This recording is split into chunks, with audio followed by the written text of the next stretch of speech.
tengo una entrevista que para mí representa mucho, porque es una paisana, es una persona que nació en Aguascalientes. Pues quiero compartirles que este super ejemplo de mujer y de guerrera, pues solamente, solita, es la primera mujer mexicana y latinoamericana, y tú me corregirás, Viri, que ha subido a las 4 montañas más altas del mundo. Las voy a pronunciar, si me equivoco, pues me vas corrigiendo.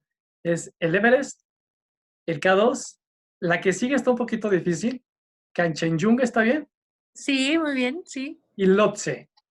así es. Entonces, estas 4 montañas además te han pues permitido obtener un récord Guinness. Y más allá de estos récords, pues me interesa mucho que nos platiques más adelante cómo ha sido esta historia prácticamente de salir de tu zona de confort. Pero antes me gustaría que nos compartieras un poquito de ti. Cuéntanos un poquito de tu historia personal, de pequeña cuáles eran tus sueños, platícanos de ti. Pues mira, empezando con eso, ¿no? Lo que mencionabas de Aguascalientes, Sí. y algo que me encanta decir es donde no hay montañas. Sí. Y ahí empieza el primer paradigma, ¿no? Porque se esperaría que, por ejemplo, el récord Guinness que lo tenga, no sé, una mujer de Suiza o donde tiene un entorno de montañas. Y para mí es un orgullo decir, no, yo soy de Aguascalientes, ¿no? Hidrocálida. Hidrocálida de corazón. Sí. Cuéntanos de chiquita, Viri, ¿cómo fue? Porque entiendo yo que de repente tú siempre estuviste practicando deporte.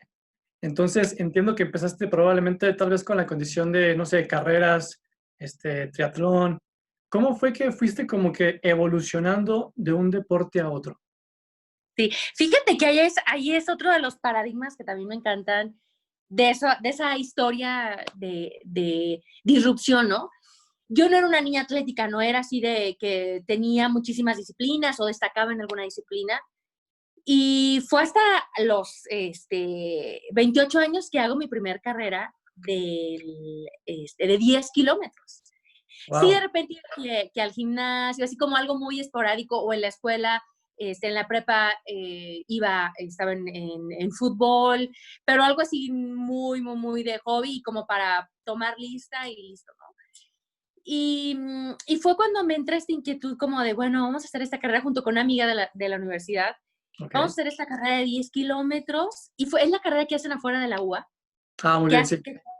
todo Avenida Universidad y Miguel de la Madrid. Y, y así fue como inicié, ¿no? Haciendo una carrera de 10 kilómetros a los 28 años. Y de ahí, yo a los 30, bueno, empiezo, ese mismo año que hago la carrera de 10 kilómetros, hago un maratón. A finales de ese mismo año hago un maratón. Y fue primero bueno, ya hice los 10, luego hice un medio maratón, luego el maratón, y luego entré a los triatlones. Y me fue gustando como la dinámica del reto, ¿no? La parte del reto, de entrenar y de ver qué pasa. Y así fue como entré en este mundo del deporte un poquito más, de manera más estructurada, donde había medallas, digo, jamás llegué a ganar un maratón, mucho menos, ¿no? Sabes que Sí, terminas ya eres ganador, ¿no? claro. Y fue hasta los tres, bueno, esto me meto también en la bici de montaña, que es algo que me gusta mucho, y aquí en Aguascalientes hay muchas rutas, y ahí es donde conozco a un amigo que iba a las montañas de México todos los años, y yo veía sus Ok. fotografías en redes sociales y decía, es que qué padre el amanecer, y me llamaba mucho la atención, sin tener conocimiento de una montaña, ¿no? Pero me llamaba Claro. mucho la atención, y en una ocasión se presenta la oportunidad de ir al Pico Orizaba, Ah, ok. y ellos rentaban una camioneta, una van grande, y salía de aquí de Aguascalientes hacia Puebla, y en una ocasión uno de ellos no pudo ir por el trabajo, y ese mismo día me hablan a mí y me dicen, oye, pues hay un lugar, ¿quieres ir? ¿Lo Entonces tomas o así lo fue como dejas? sí, fíjate que es otro también de los aprendizajes que me he puesto a reflexionar. Digo, a ver, esa ya fue una llamada, ¿no? Yo pude haber Sí. dicho, ¿sabes qué? Pues no tengo conocimiento, no tengo equipo, solamente tenía las botas, todo lo demás rentado y prestado. Y ¿qué hubiera pasado si esa llamada y decirle oportunidad, hubiera dicho, ¿sabes qué? No estoy lista, no estoy preparada, este, o me estás avisando el mismo día, o sea, porque yo cuando me hable me dice, oye, hay una salida al Pico Orizaba, apúntame, o sea, yo voy, Sí, ¿y claro. cuándo, no? Para entrenar, y me dice, no, salimos hoy en la noche. Y, o sea, ¿qué hubiera pasado? Creo que no estaríamos aquí platicando. Exacto. No hubiera entrado en este mundo de la montaña, ¿no? ¿Y cuántas ocasiones hemos tenido esas oportunidades que no nos sentimos preparados o no, o el miedo o esas emociones que nos limitan, que nos impiden tomar esa oportunidad? Y, o sea, ¿qué sería de nuestras vidas si pudiéramos identificar primero esas oportunidades y lanzarnos, ¿no? Y así fue como inicié en el montañismo, realmente, o sea, no con una preparación así de que, ay, tengo 6 meses para preparándome para un triatlón, en esas fechas. Entonces, físicamente, más o menos ahí traía la condición, ¿no? Pero nada de experiencia. Que es como la primera lección, ¿no, Viri? Tú lo acabas de decir, cómo de repente se presentan oportunidades que por algún miedo o por lo que tú quieras las podemos dejar pasar. O sea que la lección aprendida incluso de repente es lánzate, aviéntate. Sí, Entonces está súper totalmente. padre eso. Ahora, Viri, de esa primera experiencia, porque una cosa estás de acuerdo que es ir al pico de Orizaba, ¿cómo fue que en tu mente o en tu, pues sí, en tu deseo dijiste, a ver, ok, pues ya subí el pico de Orizaba, pero ¿cómo fue que nació este reto gigantesco que dijiste, no, no, no, no, yo voy por todo? O sea, yo voy a conquistar literalmente las cimas del mundo. ¿Cómo nació ese reto? Fíjate que es muy curioso también porque cuando voy al pico y me encanta, o sea, claro que yo llegué a la cima y era así como de, o sea, y pero en la cima me tocó conocer son unos montañistas de México, de León, se llama Laura y Yuri, y es una pareja y escalan juntos, y ellos han subido el Everest en 2 ocasiones. Wow. Entonces, subimos y bueno, ya te imaginas, ¿no? La foto y que se siente llegar a la cima y todas las preguntas que ahora me hacen, yo, o sea, yo las he hecho, ¿no? En cierto momento yo las hice. Claro, sí. Y, y cuando nos empieza a platicar que el Everest y lo que se vive, que las expediciones, me entra esa inquietud, ¿no? Esa decir, ¿qué pasaría si yo voy al Everest, ¿no? Y claro que cero experiencia, cero posibilidades en cuestión como de qué hacer, cómo hacerle, nada, ¿no? Y en ese momento también es otro de los aprendizajes.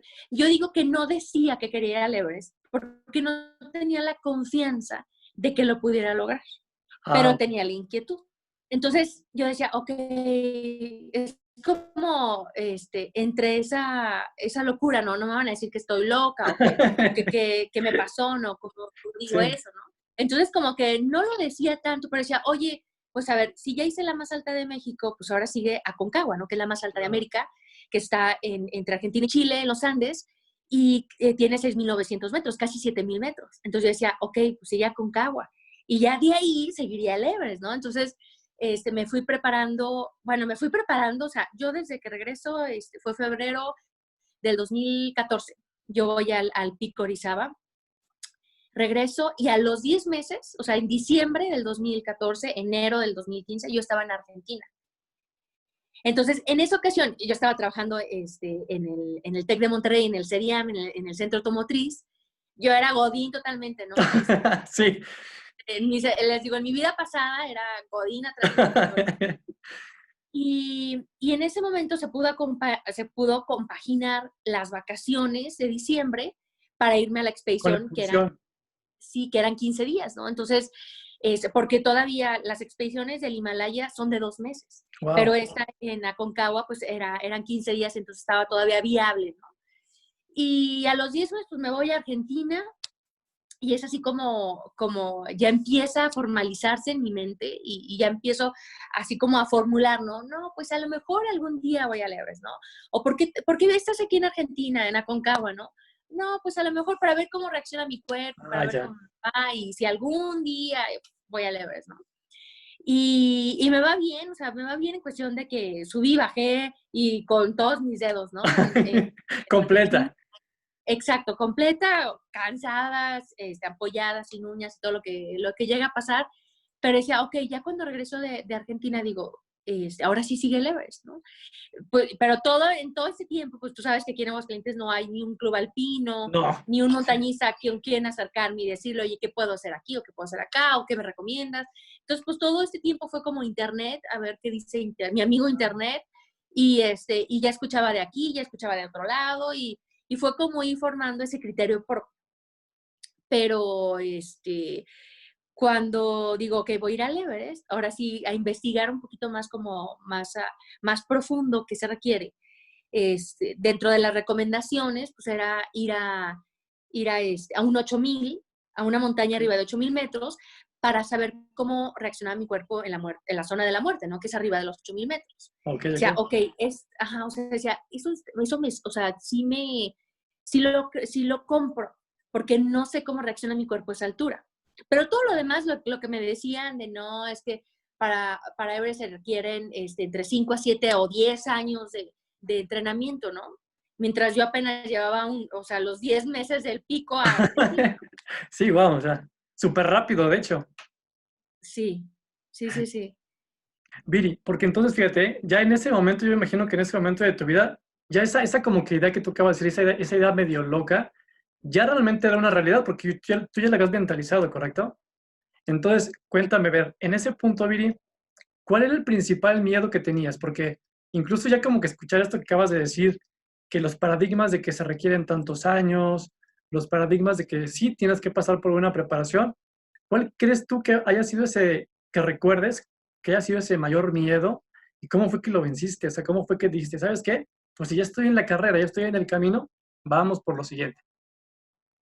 Yo creo que ese es el punto, ¿no? En la parte que más allá de darle el peso al miedo, le di como a la oportunidad o sea, yo sabía que si no lo hacía, iba a tener el 100% de fracaso, ¿no? Y que si lo hacía, podía tener el 99%, pero al menos un porcentaje de posibilidades de hacerlo. Claro, Entonces yo le daba más peso a ese porcentaje, decir, o sea, mi preocupación nunca ha sido como de, ¿y si no subo? O sea, y porque ese es como, cuando nos queremos aventar a hacer algo, a una nueva empresa, a un proyecto, emprender, un nuevo reto, siempre está ahí el miedo, y hay muchos tipos de miedo, ¿no? El miedo al ridículo, al fracaso, sí, ¿no? O sea, y si no subo, o sea, y si digo que voy a Everest y luego no subo, ¿y qué voy a decir cuando regrese, no? claro, Entonces, para mí era como, ok, sí está ahí latente, porque es una posibilidad el que no suba, sí, pero yo decía, ¿y si sí subo? sí, Entonces, es como darle más peso a eso, ¿no? Y claro que sí se tiene que vencer esos miedos, y los he tenido y los tengo, y es parte de, ¿no?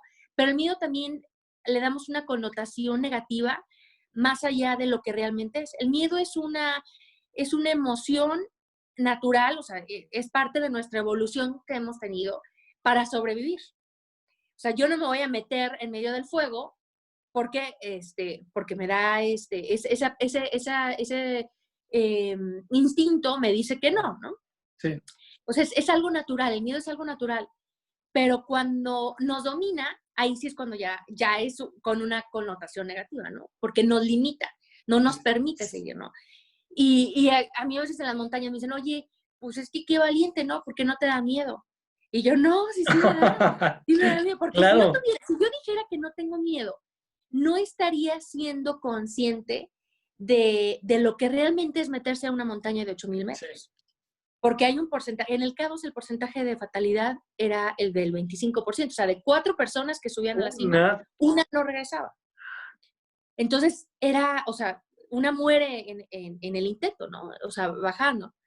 Y si yo no supiera, o sea, si yo no fuera consciente de eso, este, pues más posibilidades tendría de morir porque no estoy midiendo los riesgos, ¿no? Entonces, sí tiene que haber o sea, esa emoción para poder medir, ¿no? Qué tanto sí, qué tanto, y ir extendiendo esos límites, pero cuando tenemos que hacer una distinción muy grande de cuándo nos domina el miedo, en qué ámbitos de nuestra vida o en qué momentos nos ha dominado el miedo, porque es ahí donde nos limita sí, y nos paraliza. Entonces, definitivamente siempre cuando me pongo nuevos retos es así como evaluar, ¿no? Y valorar así de, ok, a ver, pues K2 o sea, es un reto muy grande. Ninguna latinoamericana lo ha hecho, o sea, ha llegado a la cima y regresado. Y es evaluar, ¿no? Pero decía, pues es que si no lo intento, o sea, si me quedo con ese porcentaje, pues que puedo morir. Pues sí, pero también puedo vivir. Claro. Entonces, es una lucha interesante que cada quien tenemos que descubrirnos, ¿no? En decir dónde están nuestros miedos y dónde está el reto para poder afrontarlos, ¿no? Viri, y es que, corrígeme, porque entonces creo que la preparación, como en muchas disciplinas, o tal vez casi como en la vida, la preparación más que física es una preparación como mental, ¿estás de acuerdo? Es una preparación interna la que tenemos que hacer para enfrentar ese reto. Totalmente, totalmente. Fíjate que a mí me ha tocado ver en las expediciones, y en el Everest, ¿no? A Sí, mí sí, sí. me asignaron como líder de la expedición. Yo era Wow. de las más jóvenes, de las de menos años de experiencia, años en experiencia, ¿no? Sí, sí, Había sí. unos noruegos guías que así de que, y tú eres la líder, y me volteaban así como, a Ah, ver, ¿me puedes decir qué has hecho? ¿Y de dónde eres? ¿De México? ¿Y qué montañas hay en México? ¿No? Y entonces era como, o sea, yo era consciente que me tenía que, o sea, en la montaña te ganas el respeto, como en todos lados, te ganas el respeto sí, con tus acciones, ¿no? claro. Este, más allá de los títulos. Y, mm, y yo veía que, o sea, en cuestión como decía, a ver, todos esos años de experiencia, ¿por qué los Sherpas no los eligieron a ellos? Claro. Con la empresa con la que yo iba, con los Sherpas o los guías, que son los Sherpas, es el gentilicio de la gente, o sea, de las personas locales de Nepal. Como aquí es hidrocálido, allá la gente que nace alrededor de las montañas Son eh, Sherpas. son Sherpas, y generalmente son los guías, los expertos de la montaña. Y yo decía, ¿por qué no eligieron a ellos que tienen tantos años de experiencia y, y yéndose a la cima? O sea, ya está muy avanzada la expedición, ya casi por terminarse. Yéndose a la cima, uno de esos guías súper experimentados, ya muchos mayores, empiezo a ver que le da un ataque de nervios. ¿Cómo crees? Y yo decía, y para empezar, pues íbamos en una parte muy escarpada. Él inclina la cabeza y tapa la máscara de oxígeno, la salida del aire. Entonces empieza, o sea, la tapa, se agacha, la tapa y no empieza a recibir oxígeno. Entonces empieza como a darle un ataque y así, no puedo respirar, no puedo respirar. Y al principio fue así como de, no, pues ya, cuate, ¿qué onda? Y ya cuando logro ver algo y veo que está así, o sea, simplemente fue así como de, güey, levanta la cabeza, ¿no? O sea, era eso, levanta la cabeza. Pero le ganó, o sea, le ganó el ataque, o sea, ese miedo, ¿no? Y obviamente es horrible no poder respirar. Pero yo decía, todos sus años de experiencia le dieron para poder tener ese autocontrol, o sea, esa inteligencia emocional. ¿Qué es eso, no? Esa inteligencia emocional, ese autocontrol de poder dominar, ¿no? Los miedos, o sea, todas esas emociones. Y toda esa preparación mental, es eso, es esa inteligencia emocional, que es la selección de tus pensamientos. Para mí eso es súper importante, que en la selección de tus pensamientos, hacerlos consciente, qué te dices a ti mismo. Y para mí es muy interesante ver los perfiles de las personas y ver cómo nos motivamos, desde cómo nos motivamos, ¿no? ¿Qué nos decimos a nosotros mismos, ¿no? Yo veo muchas personas que ese es uno de los como principales eh, limitantes de una persona, somos nosotros mismos. Sí. O sea, el principal limitante de una persona somos nosotros mismos, ¿no? Y somos los primeros que andamos de que, no, pero a ver, ¿y si voy a Everest? No, pero luego, No, ¿y si no no puedo. puedo? Y luego si me quedo ahí, y luego y si Sí, no voy a juntar sí, el sí. dinero, y luego, o sea, ya nos hacemos todos esos, y somos los principales, pues las principales limitantes, ¿no? Entonces, totalmente de acuerdo que una preparación mental es la más fundamental, ¿no? Y empieza desde lo que te decía, la selección de nuestros pensamientos, esa inteligencia emocional, o sea, el cómo controlamos nuestras emociones y qué nos decimos a nosotros mismos. Y es eso, ¿verdad, Viri? Es como en los momentos más críticos podemos reaccionar y ocupar toda esa inteligencia emocional para realmente salir avante. Entonces, Sí. tú, en tu caso es crítico porque una mala decisión no es tal vez como en un trabajo que de repente puedes generar alguna condición de problema, pero en el caso de tu profesión, puede generar la muerte incluso.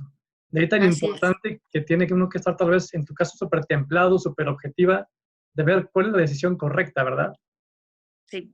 Viri, en ese caso, a ver, cuéntame, porque ya finalmente ya estabas tú en ese viaje, estabas como que en esa, pues en esa travesía de ir subiendo, primero el K2, que ya de por sí tú lo acabas de decir, no era así como que, ay, es que no todos bajan, pero ya venía el Everest.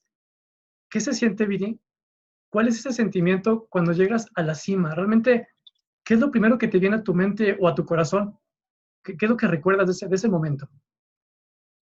Mira, en el Everest fue algo muy bonito, o sea, en cuestión como de una gratificación muy grande, y era como de, oh, de verdad estoy aquí, o sea, de verdad lo hice, pero también es un momento de ser muy consciente, de decir, la cima es la mitad del camino. Claro, Yo todo el trayecto de subir hacia la cima, vi varios cuerpos de personas muertas en el camino, ¿no? Y yo decía, no, o sea, la cima es la mitad del camino y alrededor del 70% de los accidentes suceden bajando. Cuando el cuerpo está cansado, ya alcanzó el tope máximo pues de altura, de falta de oxígeno, muchos factores se alinean para que pues, todo suceda bajando. Y yo decía, no, yo no quiero ser parte de la estadística, ¿no? O sea, yo quiero claro. bajar. Sí, Entonces sí, sí es un momento como de, ok, lo hice, estoy en la cima, pero tengo que regresar. pero voy a la mitad. Entonces voy a la mitad, ¿no? Entonces sí es así como de un punto de culminación de cierta, o sea, importante de la expedición, pero no lo es todo. Entonces sí es como, pues grabar los videos y agradecer, y de verdad agradecer, o sea, de corazón a Dios, a todos Sí, sí. los factores que se tienen que alinear, pero también es un momento como de reflexión, ¿no? De todavía te sientes vulnerable, estando en la cima, porque sabes que puedes morir, ¿no? Entonces tiene sus tonos, ¿no? Y es lo bonito de la vida, ¿no? Que llegar a la cima no siempre es la culminación y aquí ya, la vida se acaba, ¿no? Continúa, ¿no? Que sigue. Entonces, pero sí son momentos muy, muy gratificantes de conexión de verdad con la vida, de agradecer y de todavía decir, ok, todo ese enfoque, ¿no? Que dices, ese enfoque se tiene que mantener todavía 200% más cuando llegas a la cima. Es correcto, porque la carrera no se acaba hasta que llegas a, me imagino, no sé cómo le llamen, cuando llegas a la base, o sea, cuando Al obviamente, campamento base, sí. o sea, esto no se acaba hasta que llegas al campamento base, es cuando acaba toda la travesía, ¿correcto? Sí, así es. Sí. ¿Qué viene en el futuro? Acabas tú de mencionar de que en el futuro, pues, no se acaba hasta que llegas a la cima, es ver qué viene en el futuro. Para ti, ¿cuál es el siguiente reto? Acabando esta cuarentena, ¿cuál es ese siguiente gran sueño que viene para ti? Fíjate que es una de mis características, esa parte, y que yo he visto replicada también en muchas personas. Si yo estoy haciendo un proyecto, aun cuando todavía no lo termino, yo estoy pensando ya en lo que sigue. O sea, estoy pensando así de, yo en el Everest, o sea, decía, estaba ya pensando en el K2, Sí, claro. porque unos de la expedición que iban a montaña, al Lhotse, que está junto al Everest, iban hacia el K2 y yo decía, ok, el K2, y empecé a investigar y decía, a ver, Miriam, enfócate, estás en el Everest, en la más alta, o sea, enfócate, ¿no? Pero es una característica de mí estar pensando que sigue. Entonces, cuando estaba en el K2, yo estaba pensando en Kanchenjunga, en la tercera. Ah, ok. Decía, ok, ya sigue la tercera montaña, ¿no? Y para tener el top 3. Entonces, estando en Kanchenjunga, digo, pues ya tengo el top 3, que fue el año pasado, en el 2019. Dije, ya tengo el top 3, ya hice la cuarta, que la hice en el 2018, y dije, pues ya la quinta, ¿no? El top 5, que es Makalu. Entonces, Ah, todavía la quinta, que es Makalu, está en la lista, y esa era la que iba a ser en abril, y ahorita por tiempos de coronavirus, bueno, está detenido, todas las expediciones se suspendieron. Hay una posibilidad de que se retome para septiembre, pero pues ya iremos viendo cómo se pone esta situación en el mundo. Entonces, ese es mi proyecto. Ahorita estoy todavía entrenando y estoy investigando patrocinios y todo lo que se requiere, que es todo un reto. O sea, el reto empieza desde que me planteo la idea, así sí, desde, a claro. ver, porque es juntar los fondos, hacer todo el proceso, los permisos, porque son expediciones, como te contaba, de 2 meses. Entonces, es toda una logística impresionante. Y eso sigue, ¿no? Para mí hacer el top 5, que es Makalu, y algunas de las otras montañas que son 14 montañas arriba de 8,000 Wow. metros del mundo. Yo llevo 5, o sea, no hay ninguna americana que lo haya hecho, o sea, solamente 4 mujeres en el mundo, en la historia lo han hecho. Y ese es uno de los retos Que claro que vas a lograr, Viri. Digo, ya lo tienes en la mente, entonces es un hecho. pues sí, ¿no? Al menos lo voy a intentar. No sé si lo Claro. logro, pero al menos lo voy a intentar. Sí, tú lo dijiste muy bien. Finalmente, el tema es, ya cuando uno se pone la idea en la cabeza, ya obviamente hay que alinear condiciones, contextos, situaciones, pero el primer paso es como colocarse la idea e implantarla. Creo que es lo más difícil. Creo que es lo más difícil para dar el primer paso. Sí, exacto, dar el primer paso. Fíjate que todos como seres humanos tenemos la capacidad de soñar, ¿no? De anhelar, de desear algo. Pero a veces se nos hace costumbre, tanto lo bueno como lo malo, se nos puede hacer una rutina. Y estamos ideando, estamos planeando y no ejecutamos. Sí. Y el cerebro lo empieza, esta es mi normalidad, o sea, deseo, pero no ejecuto. Y así pasa, ¿no? Hay muchas personas que, ay, a mí me hubiera gustado hacer eso. Y me ha tocado conocer muchas personas que me dicen, oye, es que a mí me hubiera gustado ir al Everest, cuando era joven, o hace 20 años, hace 10 años, y es como, ¿y por qué no lo hiciste? Claro. Y no, pues es que me casé y luego entré a un nuevo trabajo y yo digo, bueno, pues decidir es rechazar, ¿no? Sí. Yo, por ejemplo, para estar en todo ese tema del montañismo y hacer pues todos estos sueños y estas metas, pues he renunciado a varios trabajos, me iba a casar y no me casé, o sea, he vendido varios autos, o sea, todos esos factores que yo, por tomar esa decisión, he tenido que rechazar, ¿no? Claro. Entonces, a veces en ese jugar de la mente nos volvemos víctimas, ¿no? Y no damos esos pasos porque, no, pues es que pues ahorita no puedo y ahorita no se va a dar la mente se le hace costumbre, se le hace una rutina el estar rechazando lo que deseamos, ¿no? Lo que anhelamos, en vez de darle ese primer paso. Porque es cierto, Viri, o sea, finalmente es la historia que nos contamos, porque es correcto, Exacto. ¿no? Al final del día, los sueños, pues dependen de ti si lo haces o no lo haces. El tema es, claro que va a haber cosas que tienes que sacrificar, porque el día nada más tiene 24 horas para todos, y depende de cómo utilizamos esos recursos, pues obviamente para ejecutar lo que queremos. Entonces creo que tiene mucho que ver con eso, ¿no? O sea, ¿qué te cuentas a ti para poder cumplir lo que tú quieres? Totalmente de acuerdo. Somos lo que nos decimos, o sea, de verdad somos lo que si nos vemos en el espejo y le decimos inconsciente, a veces lo hacemos inconscientemente, ¿no? Sí, A veces no somos conscientes de lo que pensamos de nosotros mismos, ¿no? Aunque dices, ay, ¿cómo crees? Y no, a veces no, la persona que más desconfía de uno mismo somos nosotros mismos, ¿no? Entonces, somos la historia que nos decimos. Si podemos, es porque nosotros mismos nos decimos que podemos. Y Henry claro. Ford lo decía, ¿no? Es una frase que me encanta. Tanto si crees que puedes como si crees que no puedes, estás en lo correcto.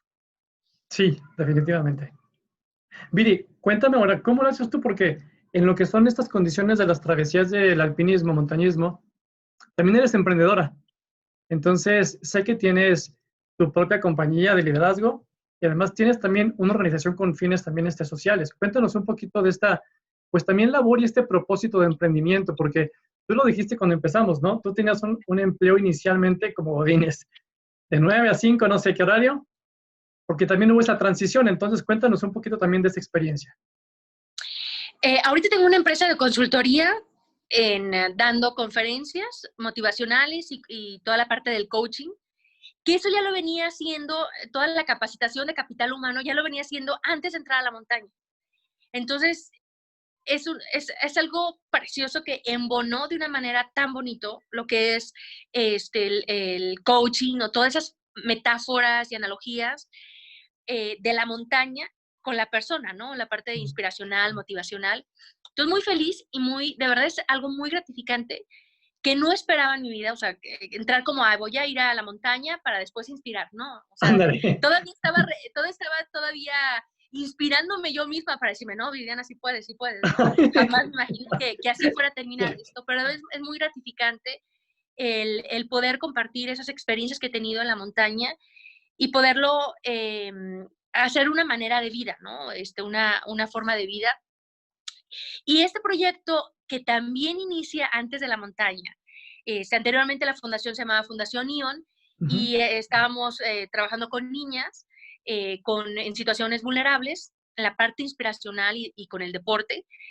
Y ya con el tema del montañismo se vuelve la Fundación Líderes de Altura y también es el proyecto de Mujeres en la Cima. De hecho, yo el mensaje que doy en la cima del Everest es un mensaje, mujeres en la cima y toda esta parte también aspiracional y motivacional para la mujer, ¿no?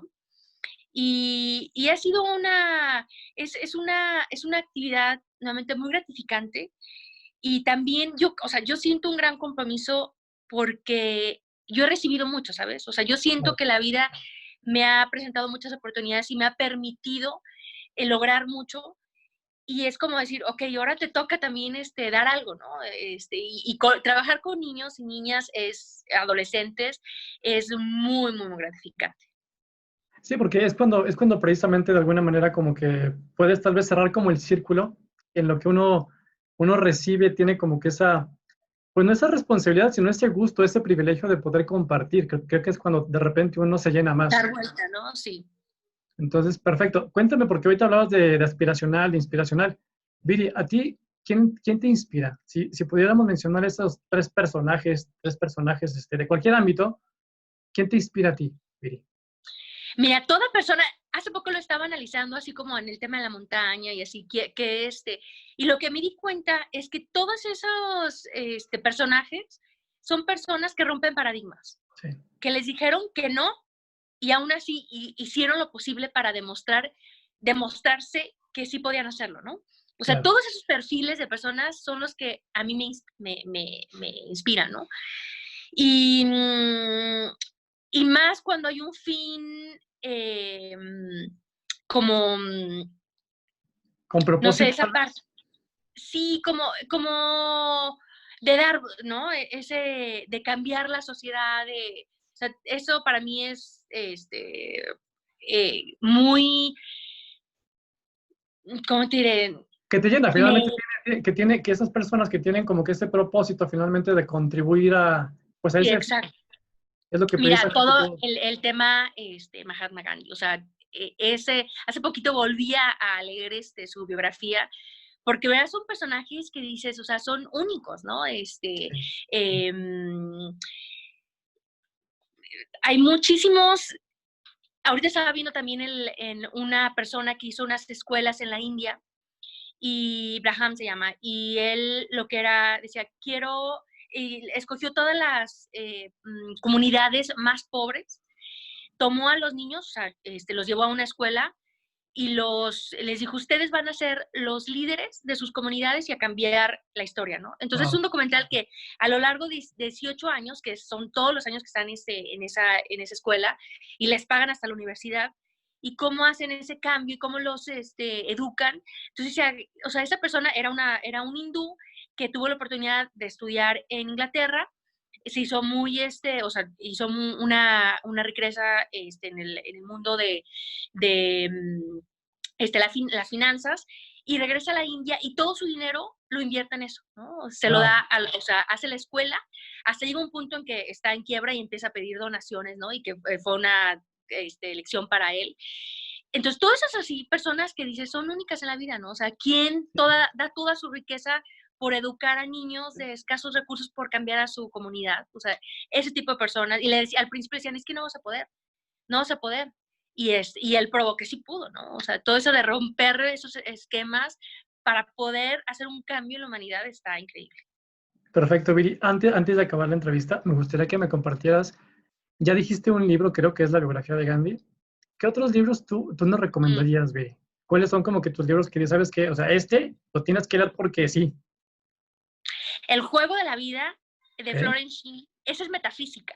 Es un tipo de, ¿cómo es el secreto?